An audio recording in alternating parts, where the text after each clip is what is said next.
Hi guys, আসসালামু আলাইকুম। কাছে বা দূরে যে যেখান থেকে আমার এই ভিডিওটি দেখছেন সবাইকে জানাচ্ছি আন্তরিক শুভেচ্ছা। আজ তৈরি করেছিলাম ঘরে থাকা সবজি দিয়ে খুব সিম্পল একটা রেসিপি। আর যা হলো সবজি পোলাও। খুবই সিম্পল বাট খেতে খুব সুস্বাদু। যারা ভেজিটেরিয়ান মেহমান তাদের জন্য অনায়াসে এই রেসিপিটি তৈরি করতে পারেন। তাহলে চলুন সবজি পোলাওটা রান্না করা শুরু করি। প্রথমেই একটি প্যানে নিয়ে নিব বাটার, প্রায় 2 থেকে 3 টেবিল স্পুনের মতো। নিয়ে নিয়েছি কিছু গরম মশলা, যার মধ্যে রয়েছে এলাচি, দারচিনি, আস্ত জিরা, তেজপাতা, গোলমরিচ, স্টার অ্যানিস, সামান্য পরিমাণে জয়ত্রী। এবার অপেক্ষা করতে থাকবো যতক্ষণ না পর্যন্ত বাটারটা গলে যায়। বাটারটা গলে গেলে দিয়ে দেব গরম মশলাগুলি এবং ভাজতে থাকবো 1 মিনিটের মতো। আর তখনই অনুভব করতে পারবেন সুন্দর একটা অ্যারোমা বের হচ্ছে। এই পর্যায়ে দিয়ে দেব কুচি করে রাখা একটা পেঁয়াজ। 2 থেকে 3 মিনিট ভাজতে থাকবো যতক্ষণ না পর্যন্ত পেঁয়াজটা নরম হয়ে আসে। পেঁয়াজটা ভেজে ভেজে লাল করার কোনোই দরকার নেই। এবার দিয়ে দিব আদা রসুন বাটা। আবারও 1-2 মিনিট ভাজতে থাকবো যতক্ষণ না পর্যন্ত এর কাঁচা ভাবটা চলে যায়। এই পর্যায়ে দিয়ে দিব 3 থেকে 4টা আস্ত কাঁচামরিচ। যারা আজকে আমার প্রথম ভিডিওটা দেখছেন তাদের কাছে অনুরোধ রইল অবশ্যই সাবস্ক্রাইব করে পাশেই থাকবেন এবং লাইক, কমেন্ট, শেয়ার করতে ভুলে যাবেন না। এবার দিয়ে দিব কিউব করে কাটা 2টা আলু। আবারও 2-1 মিনিট ভেজে নিব। আলুটা সুন্দরভাবে ভেজে নিলে পোলাওর টেস্টটাও সুন্দর আসে। আলুটা সুন্দরভাবে ভাজা হয়ে গেছে। এবার দিয়ে দিব 2টা টমেটো, যা আমি কিউব করে কেটে নিয়েছি। এবার দিয়ে দিব 3 থেকে 4টা শুকনা লাল মরিচ। এতে করেও পোলাওর স্বাদটা বেড়ে যায়। এবার সব কিছু ভালোভাবে নেড়েচেড়ে মিশিয়ে নিব। এবার দিয়ে দিব 1 টেবিল স্পুন পরিমাণ ধনে গুঁড়া এবং স্বাদমতো লবণ। এবার খুব ভালোভাবে নাড়াচাড়া করে মিক্সড করে ঢাকনা দিয়ে রান্না করব ঠিক 5 মিনিট।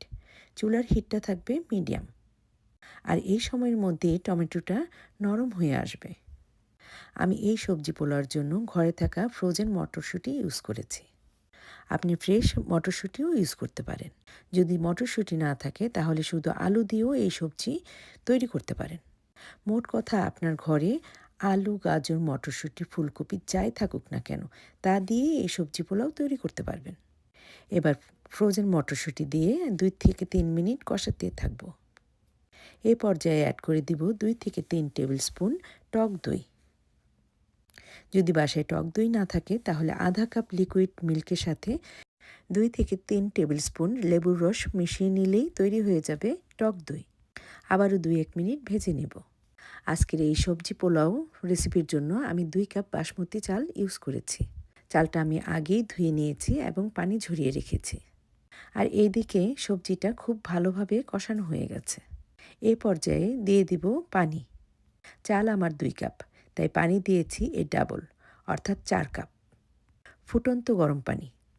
পানিটা অবশ্যই গরম দিবেন। এবার ঢাকনা দিয়ে অপেক্ষা করব যতক্ষণ না পর্যন্ত পানিতে বলক চলে আসে। পানিতে বলক চলে আসলে দিয়ে দিব ধুয়ে রাখা চাল। এখানে আমি বাসমতি চাল ইউজ করেছি। আপনি আপনার পছন্দ মতো চাল ইউজ করতে পারবেন। আবারও সব কিছু নেড়ে চেড়ে চুলার হিটটা মিডিয়াম টু হাইয়ের মাঝামাঝি রেখে রান্না করব যতক্ষণ না পর্যন্ত চাল আর পানি সমান সমান হয়ে আসে। চাল আর পানি সমান হয়ে আসলে সবজি পোলাওটা উল্টিয়ে পাল্টিয়ে দেব এবং দিয়ে দিব 2 টেবিল স্পুন পরিমাণ ঘি। শেষের দিকে ঘিটা ইউজ করার ফলে পোলাওয়ের স্বাদটা দুর্দান্ত রকমের হয়। সাথে দিয়ে দিব কেওড়া জল। এটা আপনি স্কিপও করতে পারেন। এবার চুলার হিটটা মিডিয়াম টু লোতে রেখে নেড়ে চেড়ে ঢাকনা দিয়ে রান্না করব 15 থেকে 20 মিনিট।